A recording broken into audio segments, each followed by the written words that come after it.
All right.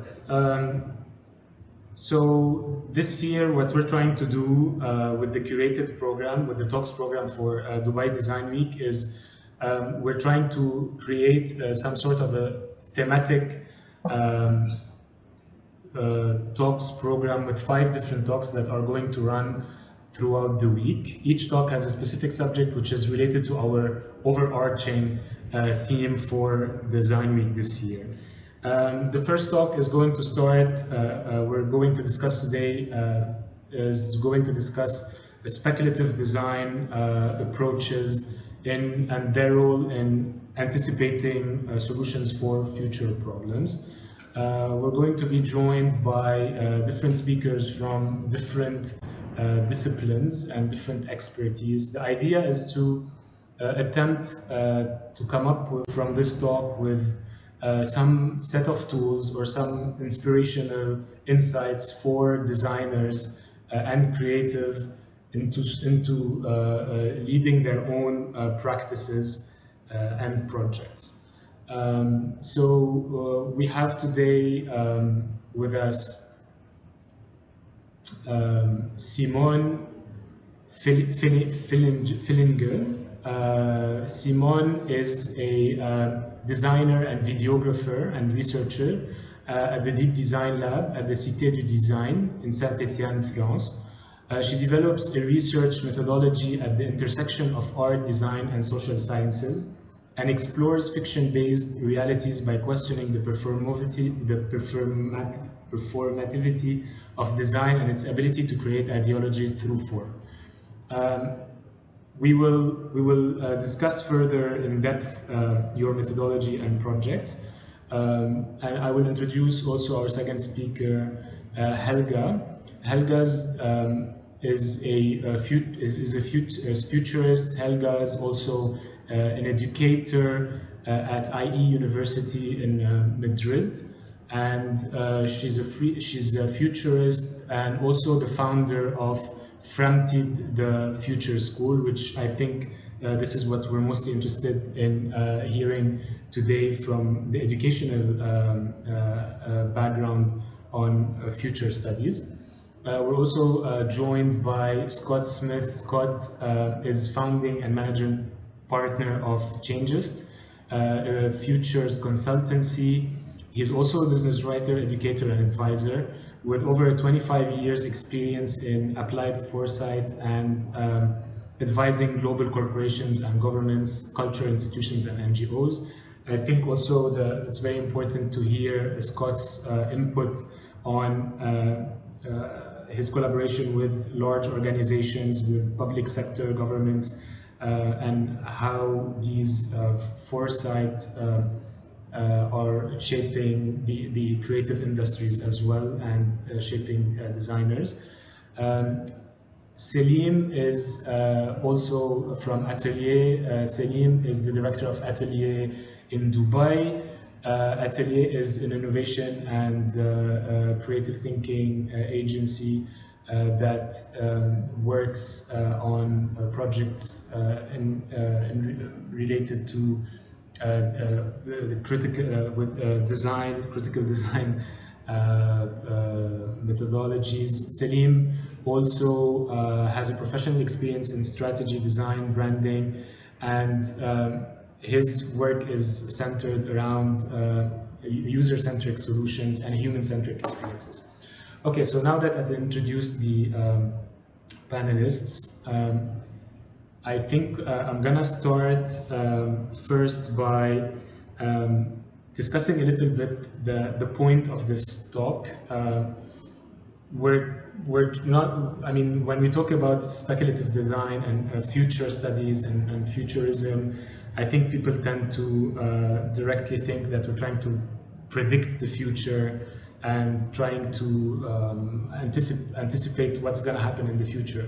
And this is a really, really broad subject and field, but I think it's important to kind of try and frame what do we mean by speculative design, what do we mean by futurists, what do we mean by future studies, forecasting, foresight, so that we can kind of try to frame the conversation in a specific direction. I think I would like to hear from Scott on this topic, maybe a little bit giving us an introduction or his definition of um, what is what does future studies mean in general. So there's a lot packed into that question. You're basically kind of, and this is sort of one of the challenges right now is you're putting, 6, 7, 8 disciplines or sort of approaches or tools or spheres of methodology into one big container and then trying to separate them. There have been numerous kind of visual depictions or Venn diagrams attempted in the last few years to try to understand what the relationship between these things are. Future studies and foresight are really the sort of older practices that come from strategic management and strategic planning. So they have a heritage that goes back into the 1940s and 50s and probably earlier. Setting aside for the moment futurism as an aesthetic movement in art. So you've got this sort of today and in recent years, I would say in the last decade, the sort of the blending or convergence of the more kind of scientific management based methodologies that came from out of strategic planning and foresight that have come together with tools that are emerging from different practices, whether that's coming out of design, communication, media, the arts, culture, a lot of, and governance to add that one in there. There are a lot of different influences that have converged. We've just written a book at the end of last year, How to Future, that tries to sort of unpack these topics and explain them a bit and understand how they can be used together and when it's not sensible to use them. The addition of the kind of design approach, tool set, mentality, however you want to sort of think about it, that has been brought into the futures field, really starting from about the early 2000s, effectively, has, I guess, created a different dimension and added abilities of what would have otherwise been, documented kind of analytic matrix-based futures analysis to be dimensionalized and materialized in ways that can engage with broader audiences, and also that can compress the sort of the timelines of understanding in some way, so that we can use things like prototyping and create low resolution wireframes or ideas about particular futures and engage with them, introduce them to populations and groups that haven't come along on the sort of research phase of it, interrogate these things as objects or material or as media or as experiences, and find new ways to explore futures that didn't really, weren't really part of the initial kind of tool sets and methodologies of foresight and future studies going back to earlier decades. Okay, thank you, Scott, for this clarification. Yeah, I mean, there's a lot to untangle here. I think what we're trying to understand today is a little bit the differences of each of these and how can actual designers or creatives who are usually our participants and partners in Design Week, how can they benefit? How can they start thinking and getting inspired to innovate better in that sense? And what things to take into consideration while doing their designs.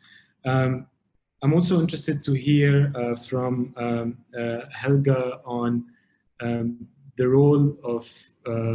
So I understood that you started with the Framtid School, the plan to start this future studies school, and which is workshop-based school where people can go and students can go and do residency and try to learn more and get trained in that section. Can you please explain to us a little bit what is the idea behind the school? Why this type of school, and what does it offer really? Well, the school I organized from the need I see within the companies that I'm working for. And often I work both for big companies and for governments, and quite often training them in future forecasting, like, well, a little bit, so they will understand like why it's important, know a little bit about the methodology, and for them to implement that process into their future projects, not by doing it themselves most of the time, but mostly like so they understand the importance of actually doing it. But also so they know a little bit about it and understand it better. And I see there's a lot of need for that. And so this school is it's like mostly thought for, not for like young students, but it's more like for people that already work at companies or within innovation departments, human resources department, strategy, etc. So they can come and get new sets of tools, get to know people, and learn case studies about different types of how to anticipate the future, how to be more innovative, how to process signals, or just get insights on certain industry. For example, there was a plan of having workshops for one of them about the future of food, another one about the future of energy, etc., and the future of workspaces. And then we had a set of people that work in the field of foresight and anticipating and speculative futures that were going to teach more of the methodologies of actually doing it. So it was a little bit like both if you wanted to do deep dive into the field, or just to get like a little bit of a broader perspective for your industry and get the importance of actually hiring somebody to do these things for you. I think it always has been important. It's just that now when the world is changing so fast, and we are all around creating solutions to problems, today's problems or today's needs, without actually, most of the time, taking into consideration that the world is not going to be the same within 10 years or something when this actual solution is going to be implemented. And in most of the cases, the companies really do not take into account the huge impact that they're having on people's life, for example. And so it's, to give an example, is for example to avoid things that, for example, like Facebook or Instagram impacting mental health of people 15 years after it's been created, until to actually people are committing suicides, and there are wars and riots around the world just actually that only exist because of Facebook exists, for example. So it's like a little bit of maybe an extreme example, but that's if you don't think about the impacts of the thing that you are creating, if you don't think about the reality that your solution, service, whatever that you create will exist in the future, then you might be creating a huge problem for the world and society. So it is mainly about trying to understand also the impact of everything that we're trying to create and put together, and trying to look at any creation or design process from a very holistic approach, trying to think if not, like not just in terms of prototype, but also try to think about all of the different aspects, all of the different impacts of yeah, like what is the worst thing that could happen? What is the best thing that could happen? Like, could this actually like eliminate thousands of other problems, or is it going to create way more than it's actually going to solve? In social wise, economical wise, for the environment, for mental health, for loads of different things. So it's we need to stop and think before we create and imagine what type of world we want to live in the future, not just go keep on running and doing things like we always done. Okay, thanks. Selim, I'm very interested to hear, because I know that you've been with Atelier. You have a branch in Dubai now. You have an office here. You're part of a bigger group. You are organizing different activities here, different training activities for the creative community. You're engaging with the creative community, but as well you have projects with governmental institutions and organizations, and you are creating cross collaborations with different companies. So I'm interested to hear, because we are based in Dubai, because we're discussing right now Dubai Design Week and are trying to provide this talk is mainly for the audience that is interested in Dubai Design Week.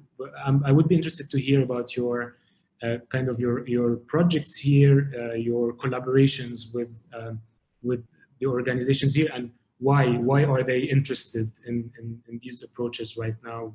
What is happening? Thank you, Gassam. I'm actually gonna add on to or take over from Helga in that she I think said something extremely critical. As designers, problem solvers, critical thinkers, etc., or as organizations, businesses, we usually react to today's challenges, right? Something happens and boom, or something is about to happen and we try to solve for whatever that case may be, without really paying attention to the unintended consequences of whatever is it that we're solving for. And in fact, if you think about it, the social media example is a great one. Something that started out as a quasi hobby or let people come together and connect turned into one of the biggest sort of what I call corporate states on the planet, like driving policies and shifting ground and impacting or potentially impacting elections and everything else. So there is definitely a huge role for the traditional government, the nation state government, if you want to call it that, where you need to have the right kind of people, skill sets, processes, and organizational structures in place to prevent certain things from happening. And COVID also is another example. Like, we've had pandemics throughout the history of humankind, right? We know that they happen. We knew something was coming. And yet today, like 8 months fast forward to where we are from the first case, and we really don't know what the hell we're doing.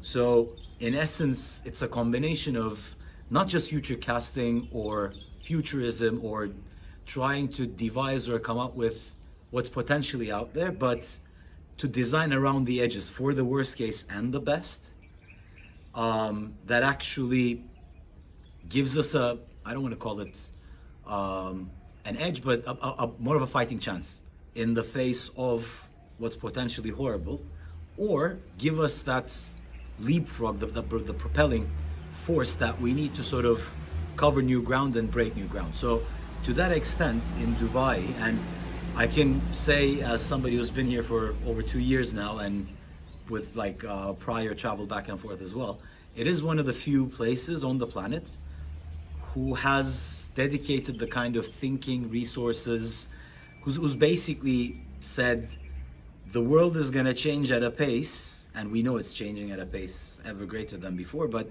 we need to get in front of it and be prepared to tackle it, shape it, help it in any way, shape, and form we can.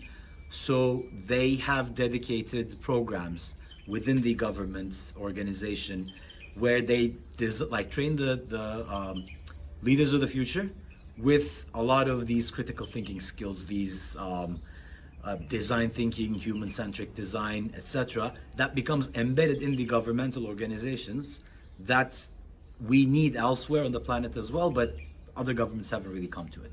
So we're helping them train the future leaders of the future, but we're also, for instance, setting up a particular creative hub here, much like the one we have in Istanbul, where we also attract and bring together the creative talent in Dubai, in UAE, and in the region, because none of this sort of thinking, these challenges that we need to face, can be faced alone. As big as the government might be, you need the different disciplines, the different thinking, the different skill sets to be able to come together. So as Atelier, part of our mantle, or part of our sort of critical things that we're testing, and maybe failing, maybe succeeding in different ways, is to be able to create and cultivate the right kind of environment where the problems, the people to solve them, and the forces that can lend their power behind them can come together and work together.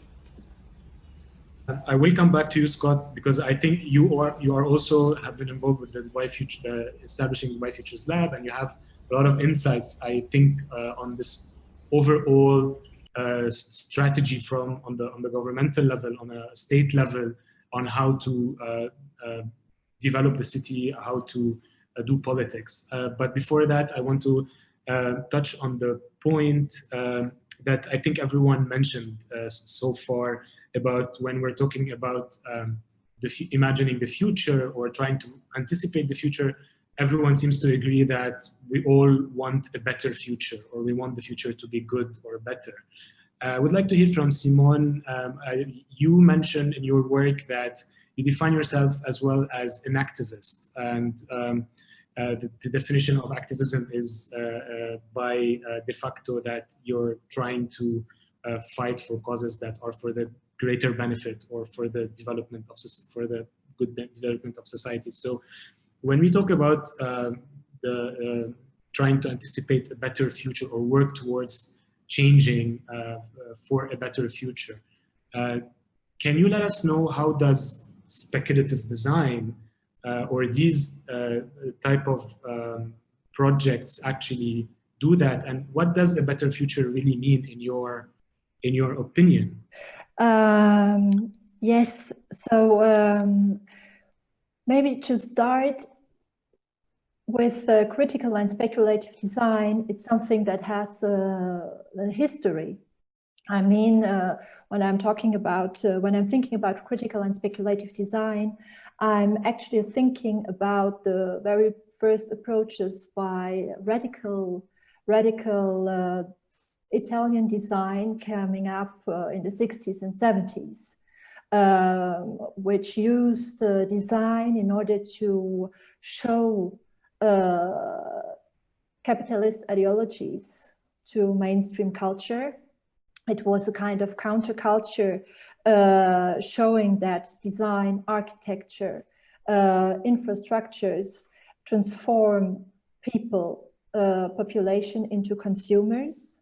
And I think the latest redesign of this kind of counterculture thinking is maybe speculative design, which has been most popularized with June and Rabi in the 2000s, and which shows a design which does not think the designer as a problem solver, but as a figure that shows problems, and the use of fictions is a tool in order to address contemporary problems. And the way that I work with a critical design approach is more a way of thinking. So this is something what I also just heard in all this contribution, how to future, in what world do we want to live. The world change and we will shape it. I'm really much interested in the kind of ideologies that are translated by design, and in my opinion, design is the translation of ideologies. And often in this kind of speculative and critical design approaches, something what we see are often quite dystopias. These are more dystopias than actually worlds we would like to live in. And my hypothesis with my work is that we don't have to make we don't have to differentiate fiction and reality, because fictions are most of the time materialized, concretized by architects and designers. And so I'm working on design which imagines futures that we want, actually.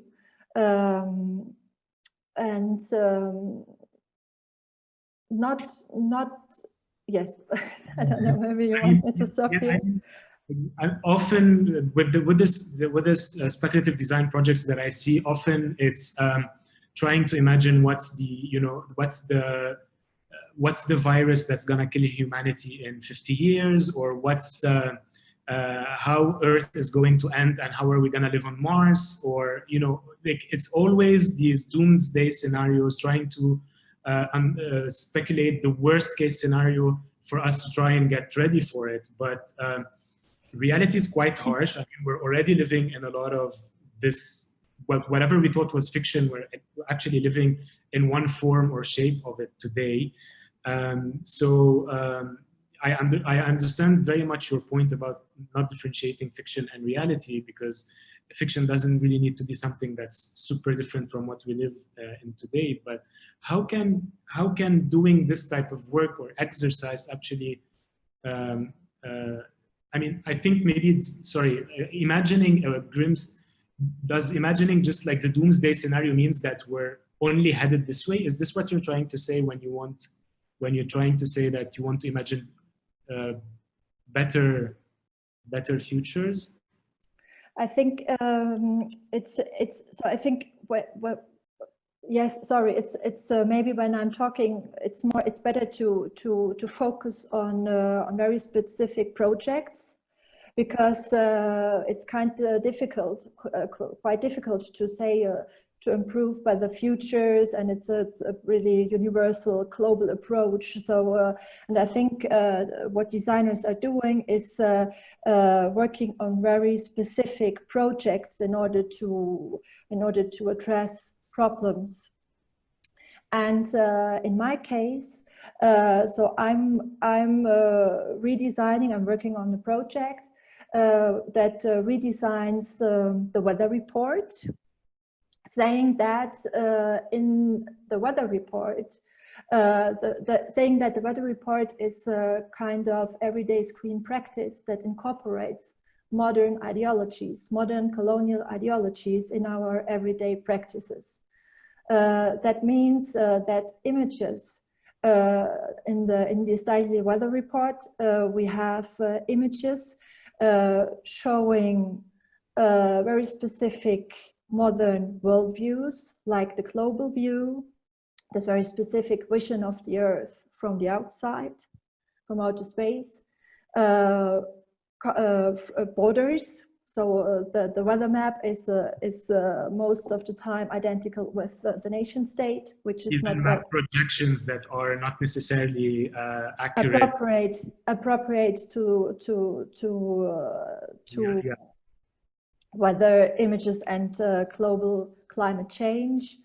So these are this kind of. So I'm kind of dive quite deeply in the ways how images have been created, and to what kind of and what are their histories, their stories, what they are linked to, in order to show that, for instance, the global view of our planet is a fiction. It is something that does not exist. And but at the same time, this kind of fiction shapes our attitudes, our way of being with our planet, which is in the kind of a Western ontology, a quite alienated vision. And I am trying to find other images that reconnects us with the world, and I'm doing that through the weather report.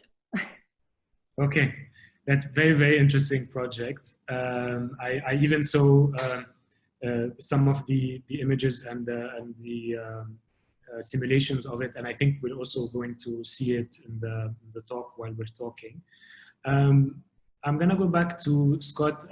Celine touched a little bit about their collaboration with Dubai, the vision here towards the way they want to lead politics.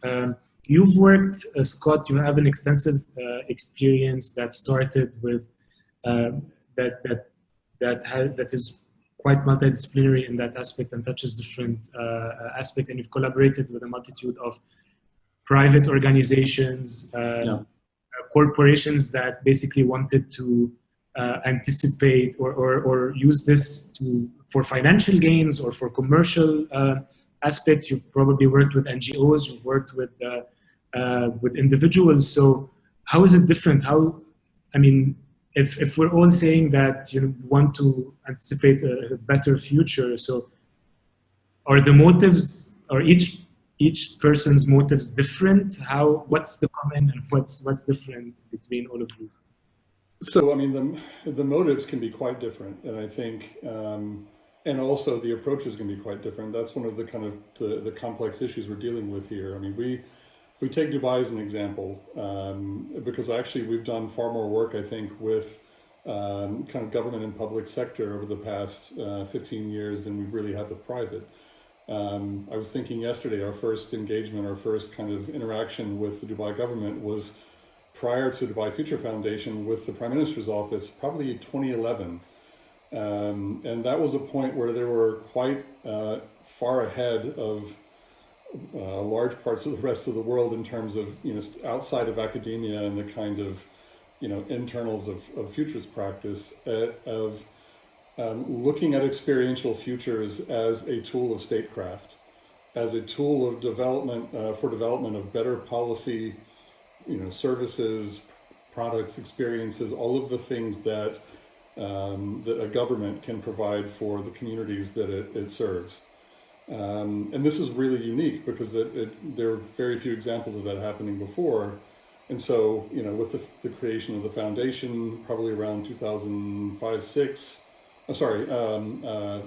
probably 2015-16, the creation of Dubai Future Academy, which was one of the first initiatives along with the museum, which we created a program for, was an attempt to actually do what Salim's talking about, which is to recognize and harness the tools of futures and foresight as methodologies and analytic tools, and the capabilities of material design and communication design, bring those two pieces together in a way that could accelerate critical understanding of the impacts of different future pathways.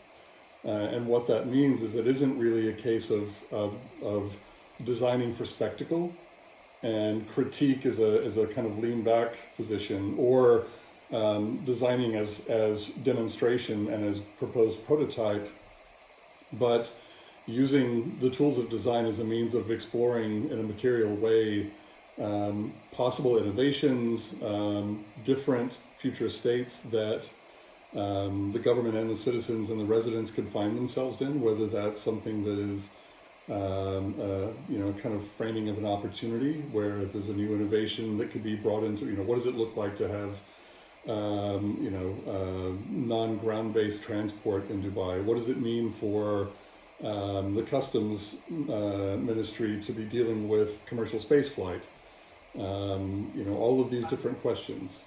And, finding ways to actually attack it concretely and leave off the sort of tales of both kind of utopian and dystopian, and actually focus on the kind of prototyping of experiences at sufficient scale that the civil servants, the entities, the actors that are involved in bringing those things or shaping those futures can engage with them now, and as Salim said, sort of understand better the positives and negatives, the sort of frictions that get designed in, the audiences that are created for and not created for, and to be able to anticipate and explore those factors far earlier than the I won't say traditional, but the sort of normal operating procedure, which is to be, planning, sort of imagining, planning, executing and delivering at high speed, without as much ability to sort of have a critical break and to have that opportunity to do some analysis in advance of introducing this thing into the world, which might be spectacular, but also might create more problems than it is designed to address.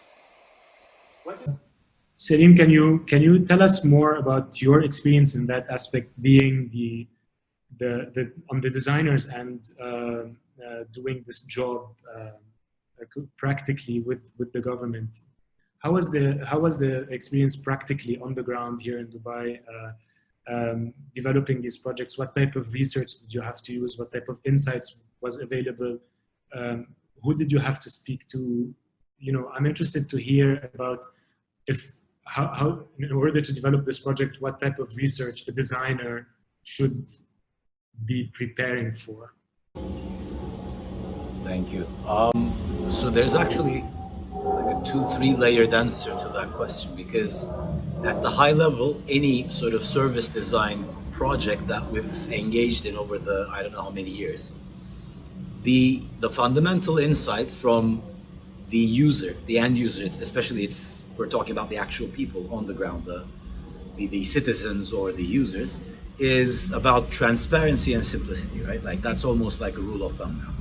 Because one of the things that bother the people the most, and we see this in multiple angles from all kinds of different debates, is that there's stuff going on and there's not enough information about it, it's not transparent enough, it's misleading, etc., trickling down all the way to like false news. But there is also the flip side of that aspect where, and this ties to what Scott was saying just a few minutes earlier, not everybody is also willing to get actively involved. And Simone, this I think also falls into your domain, where there's the sort of the activist mindset versus there's the passive bystander who just wants to stay in the know but hands off. So to that extent, the stuff that we do on the ground in Dubai, in terms of like design research methodologies, we use a lot of different things, and with COVID, certain things have been more digitized and we adapted. But the case is involving the actual people in any kind of policy making, who would be the biggest beneficiary from it, but also, again, thinking of the unintended consequences, trying to anticipate them and bring in the people who would have the most adverse effect from whatever it is that we're designing for, and to be able to see and understand what the current needs are and what the future might hold. So to that extent, it's a lot of hands-on research, like hitting the streets, walking around the neighborhoods, talking to people, but also complementing that with quantitative data, scores and scores of data available right now. So you find the right set of data and you sort of treat it the right way, and the insights and the hypothesis you generate from what you hear on the ground, does it match? Does it front run? Does it trail after what the data is telling you? And in merging the qualitative and the quantitative, the soft insight with the hardcore data, only then do we realize that we can sort of put a stake in the ground and start experimenting with different things, because then you actually have a basis to test for and against. And one more thing on the topic of community involvement. More and more, the Dubai government especially, and also other governments, are looking to involve people in either designing or decision making, or a combination of both. And funnily or ironically enough, it is the same sort of technological advancements, the decentralization aspect that's sort of more popularized with the buzzwords around blockchain and whatnot, that actually also have the potential to enable direct participation in decision making. But there's also the hidden question around how do you structure it and where do you draw the line? Because nobody in their right mind or have the capacity as the average person like us, who's not involved in all the decision making, to make all the decisions or to contribute to all the decisions. So that is almost a speculative design challenge in and of itself. How do you get people to contribute directly to decision making while not overwhelming them and blocking or locking down the system? Thank you. Simon, I mean, Elga, I have to ask you a question later, but I have to link to what Selim said with Simon. Simon, so we heard from Scott, we heard from Selim how they are directly involved with decision makers, and designers are now at a point where they are being able to be part of policy making, and which is a huge change from what designers used to be known for maybe like 10 years ago, or how much impact designers used to have. They used to be perceived as designers for aesthetics or commodities or part of the whole production cycle. And now we're looking at designers to solve solutions related to pandemics or related. A lot of hackathons, a lot of ideathons came up after COVID for designers to try and design the DIY breathing kits, whatever. So now designers have a kind of a crucial or critical role, and it's no longer just like a kind of an addition or a luxury. So have you ever been involved? Because the way I was looking at your work, it's really research based, and it's really has an academic end. Have you ever been involved with the public sector and or with any decision-making organizations? And from your perspective, do you want to even, or do you feel that your work doesn't need to lead to an actual concrete result, and the fact that it is that kind of abstract or fictional in itself is important? Yes, I have not actually worked with governments directly, not yet. But my research was not always only academic. I mean, when I started as a designer, I was working at a French weather channel as a graphic and motion designer, and I was preparing all these base maps, the cards, the icons that are broadcasted, that have been broadcasted, but I didn't critically reflect on the images I was creating, I was producing. This is something that came later when I started to do research. But something what I can say today is that design, what I think what we have to keep in mind is that design is always political, always.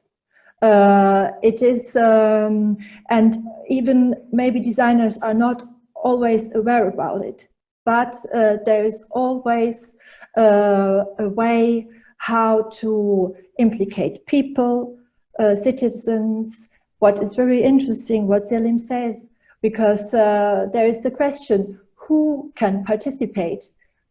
Is this, are there man, women, which communities, from which cultures, from which ages? I mean, there are all these kind of problems and all these kind of questions, I want to say, and these questions are addressed through design products, and these are all political questions, I think. And for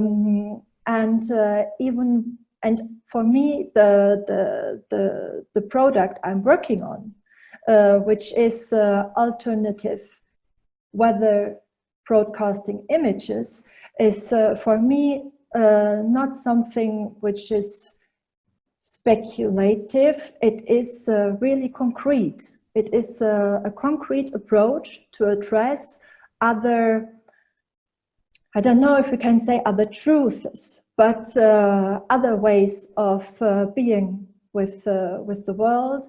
It is a way to address political questions through the most mundane and the most common products we are doing. Where does this end? So like, where does the speculative exercise end? When do we say, okay, we're satisfied with this process now, and we can probably move into implementing it, or it's enough to convince people? This is a good question. I don't have the answer for now. I can just say that at the moment, I really just started with this design research project, and I'm developing this kind of product. And this the first reflection will be shown at the Dubai Design Week. But our with the Deep Design Lab, then there are other projects. It's not the only project we are conducting, but we are really interested in actually implement these kind of prototypes and experimentations in daily life. So I hope that maybe in some years there will be a new weather channel with other images showing other ways, showing another way of displaying weather, and promoting other,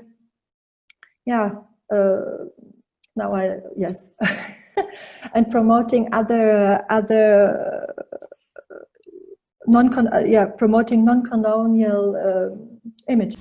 I can add one thing here, by the way, to that question, and I don't think it ever ends, to be honest. Like you put something out there, and then you see the reaction, you gauge it, you tweak it, it creates the right kind of effect you've aimed for, or it doesn't, it goes in the complete opposite direction, but it's all part of the process. So whatever you put out there, and as long as there's an interaction and a reaction to what's been designed speculatively, I think the process just keeps going. So it doesn't end. That's what I'm trying to say. Thanks.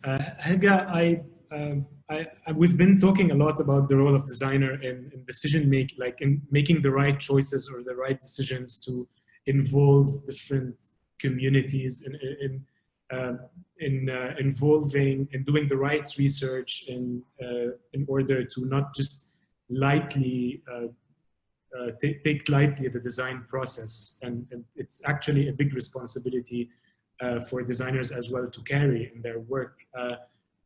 I'm really interested to hear about your ideas on educational programming. I think we've both been in the same university at some point. We did our masters, and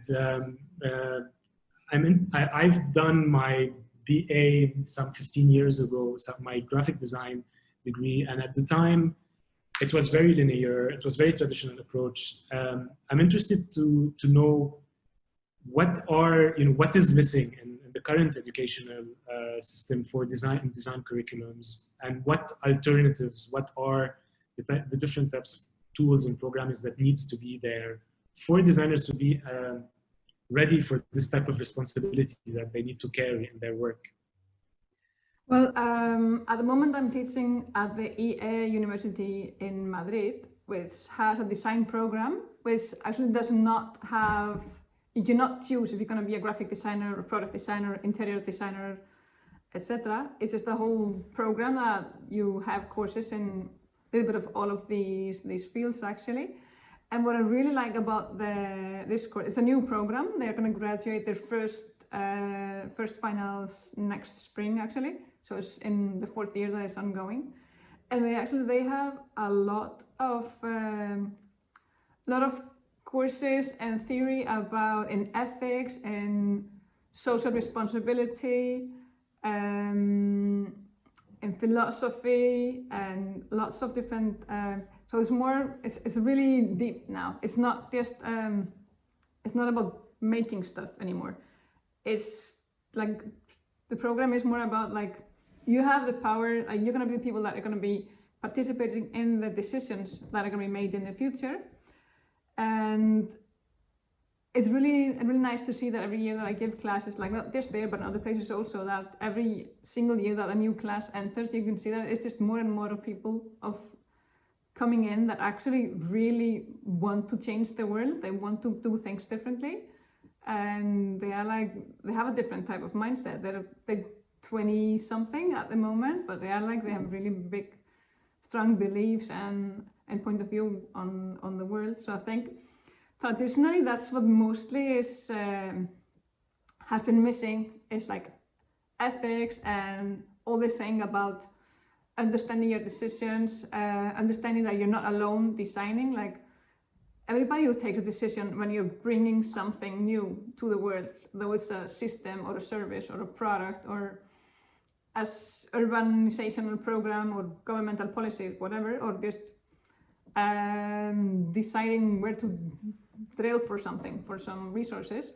It's everybody is a designer. Like everybody who takes a decision, for example, both the investors and the CEOs and each manager that participates in any decision making is actually also participating in a design. So it's not just us, and we have to be able to work all of us together. It's not, nobody is alone in anything anymore. It probably never was, actually.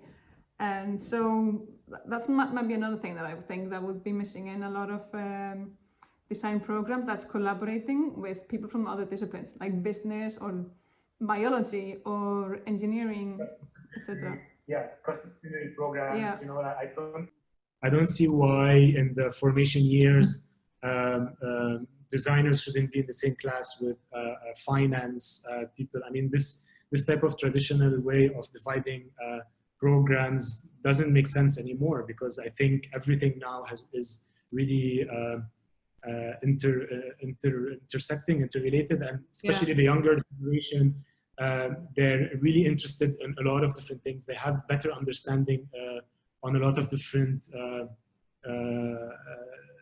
topics that are relevant. They're very activists. They really want to make a difference. They're aware of their impact. So I think, yeah, definitely educational institutions as well as corporations, that mega corporations or state corporations also should also start changing the way they produce, the way they design as well their products. Yeah, and if like little by little, like if we start doing this at universities, it's gonna be automatic for the future corporations, because the people, if we make them work together when they're 20, they start also understanding the other people's approach. They become friends, like, and 10, 15 years later, when some other company is looking for, they have some kind of a problem, they will remember, oh, that guy that I did this thing with like 10 years ago. So maybe we can. Yeah, so it makes it more believable. People to come in and help us. So. Yeah, it makes it more believable, not just like designers are here to do the website and they don't have a say in anything else. So it makes it. Yeah, it's about having a common understanding. And it's also just like if you do research, like everybody needs to understand the research. Like people need to be a little bit like, it's of course it's complicated. Everybody is going to participate in doing everything, but it needs to be to a certain point that everybody understand like why the decisions have been made. So every actor in the decision making understands the importance of each step and why we're doing this and why we're doing that, so we can get to a proper good solution in the end and not make bad things anymore. Well, hopefully, yeah. I mean, we're running out of time. It's a really great conversation. I think we can go on for hours. I can, at least. Like, I'm very interested in all of different perspectives. I have one more question, which I think I would like to hear from everyone on this question is, so, I mean, we've been talking about the role of designers and how they should be involved in all the different stages of any service design, any policy making, which I believe they should be involved in definitely defining policies that affect lives on an urban scale, on a city scale. But when we talk about speculative and anticipating, there's always this sense of it being kind of magical or kind of uncertain or not sure. So, is there the resistance? Like, do you face resistance in your work? Do people kind of underestimate this type of? Is it still underestimated, or is it being looked at as something that is important? Is it being dismissed as just like something that is not real, or it's actually being started to being yeah. So I can start with Scott, and then that's a really good question, and I think there are a couple of kind of dangers. One is that because design is kind of moving to the forefront, it's actually the opposite, that it's seen as being a sort of magic solution. Less that it's sort of, well, designers, they make things, they solve problems. That's what they've been advertising themselves as the last decade. So surely if we involve the design team and the innovation team, problem solved. And I think, on the other side, yes, there's the kind of the difficulty of things being seen maybe as too superficial, or in the futures field as being too ambiguous. And I think this is where tying grounded research to design as a tool for materializing anticipation and speculation is really, really important. That there's still a tendency, and I think this is it looks attractive coming out of design school because, and I teach in design schools, and so I see this, you know, that wow, I can actually express myself with some new tools here and make, you know, more interesting, provocative things, while often shorting the grounded research element of it, which is the representation, the material representation of the thing that you're talking about is just a container, or not just, but it is a container of more complex ideas, insights, data, qualitative understandings, critical analysis, all of these things put into this object, this media, this experience. And I think that's really important to see the whole stack and to be able to show that to commissioning organizations and enable them to see this is actually something quite grounded as well as provocative and engaging. And it's a challenge to actually deliver the balance of those two things that we're always working on and always refining in terms of not just how we do the work, how we show the work, how we create transparency inside the black box of this endeavor, and also importantly how we represent the work publicly. That it is seen as a tool for questioning and a tool for analysis and a tool for helping make better decisions, but not a magic wand that solves the problem through creativity. Anyone else wants to have something to add to this question? Because like I've been nodding ever since Scott started talking, because as long as design or designers have a grounded answer to the question why did you do this instead of that, why did you put out this provocation, why did you or your team, or as long as there is a grounded answer to that question instead of just because, or I thought it looked cool, or I thought it would trigger something, then the seat at the table becomes more permanent, because it's almost like the more mainstream design gets as a practice or as a discipline, and I'm using the term in the broader sense, the more people realize that it is as much science as it is art, and the manifestation of what's sort of brought to life as a solution, as a service, as a product, as an expression, is in fact meant to solve, challenge, provoke, and at the end of the day, invoke something, a sense of, invoke an emotion, even if it's the most functional solution to the most basic problem, like an electric switch, right? You don't have to like light candles anymore. You basically flip something and electricity comes on. So to that extent, as long as the design can be justified and the story behind it can be told, because I agree with Scott, is again, sometimes as designers, we get in our own language and start like throwing ideas and become really abstract and talk in academia or whatever. But to the average user, average consumer of the design, it has to be simplified. So is the story. And that's, yeah. Anyone else wants to add something? Otherwise, we can. Yes, Simon. Yes. Okay. Yeah. Just because it's because this makes me think.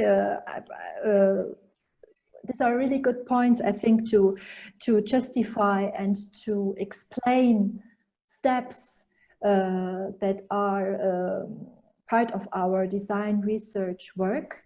So I'm, in my case, so it's because the question was if our work is underestimated, or if maybe sometimes people there smile at us. And when I'm working on images as a graphic designer, I'm mostly on images. And when I'm saying, if you want to change the world, we have to change our most common images, sometimes people, they do not really understand quite immediately. And then I try to explain, and I show images that have been fictions just before space exploration, for example. There already have been fictions showing a human gaze looking on our Earth, and some decades later, this image became true and is defining our attitudes. And something maybe what I just want to add, because Scott he uses the word container quite a lot, and I love this way. I love this thing about a container, because with the weather report there is one element, a design and post-production tool which is quite often used, which is the green screen, the green chroma screen, which is a container that can receive a multitude of images. And I think yes, we have to choose the images for the green screen which we want to realize. Thanks. Elga? Yeah. I think that like now today, like all companies understand that they actually need to get a designer when they are doing whatever, and also the governments. I get more and more calls from governments asking for random help and random like different levels of participations. I think what might be missing still in most cases is that designers are actually brought in sooner into the process. That they have higher positions at the company, that there is like a CDO or something at the companies, but not just a design department that's like 5 levels down. So, but it is happening though in some companies. So little by little, it will become better. It's getting less common that people just want design for something to look a little bit better. It doesn't happen so often to me anymore. So like, yeah, I think people is starting to value more the value of design, and they understand that it's actually important.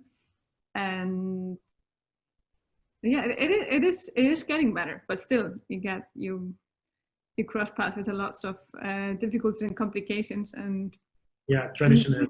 It is yeah, we're changing people's habits, and that is really complicated. People are just used to doing things one way, and it takes them more time to do it differently. So we have to make them understand that it is important, that we add value, that we make things easier, that we make things take less time in the end. But if we can get into the process sooner than they usually get us in.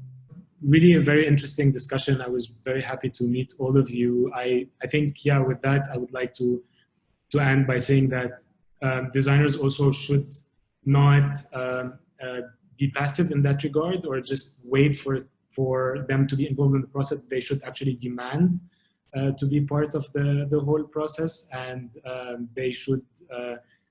I think they have the potential as designers to show why they are needed, to provide the right arguments for them to be involved in the whole process of making and of policy making as well. So I want to thank you. I want to thank everyone that joined today. Yeah, I hope to meet you again very soon. Thank you. Thank you. Thank you, and hope we'll see you one day face to face, not just on the screen. Exactly. Thank you. Thank you. Bye-bye.